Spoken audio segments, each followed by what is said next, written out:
from JBS Studios in Greater New York, this is the JBS News Update with Teisha Bader. I'm Teisha Bader with the JBS News Update for Thursday, July the 13th, 2023. A Pittsburgh jury today found that the man who murdered 11 men and women at the Tree of Life Synagogue on October the 27th of 2018 is eligible for the death penalty.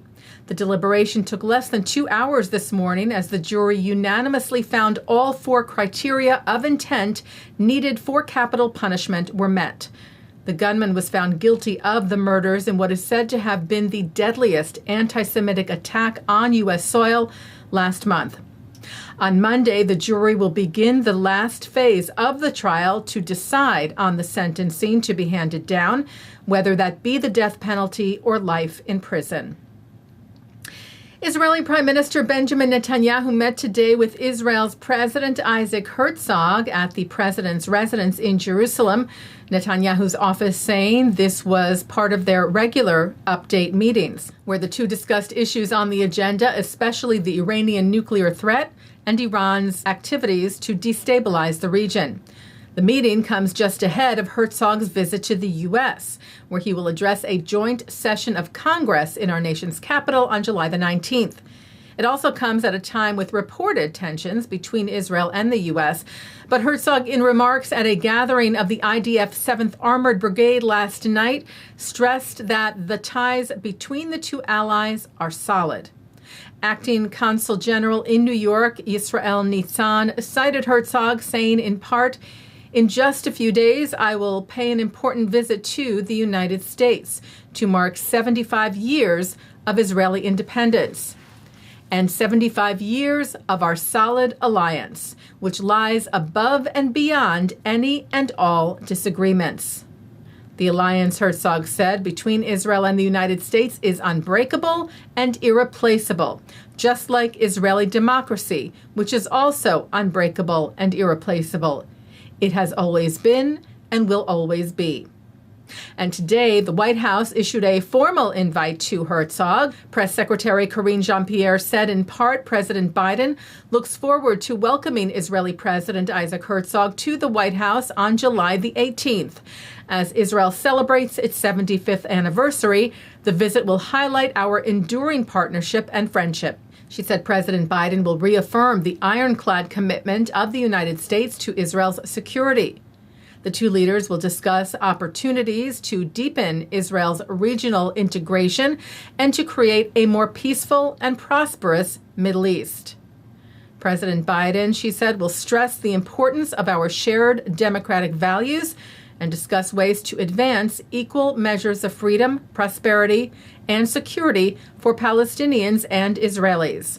Jean-Pierre also noted that Herzog will meet with Vice President Kamala Harris on July the 19th at the White House. Dame Helen Mirren is in Israel. The acclaimed British actress was in Jerusalem today ahead of the Israeli premiere of Golda, starring as someone she calls one of the most extraordinary characters I've ever played, the late Prime Minister of Israel, Golda Meir.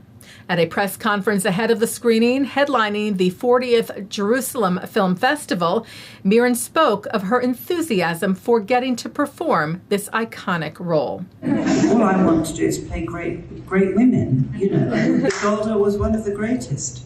During the press conference, researchers from MyHeritage presented Mirren with evidence that she is in fact distantly related through marriage to Meir, 9 generations back through her father's Russian ancestry. Mirren called this discovery miraculous and an important lesson. But it just goes to show that we are actually all one family. Humanity is one family. In times of divisiveness and strife, as I know Israel is right now and the whole world is, it would be a very good thing for us all to remember that fact. The film is directed by Israeli Oscar winner Guy Nativ and also stars Israeli actor Lior Ashkenazi. Turning to some sports news, 6 Jewish players were among the MLB Draft for 2023. The JTA reports Jake Geloff was the 60th overall pick in the second round for the LA Dodgers. Zach Levinson was fifth-round pick for the St. Louis Cardinals. Pitcher Lucas Braun was selected by the Atlanta Braves in the 6th round. R.J. Schreck drafted by the Seattle Mariners in the 9th round. And pitcher Ben Simon, a 13th-round pick for the New York Mets. And Will King was selected in the final round by the Atlanta Braves.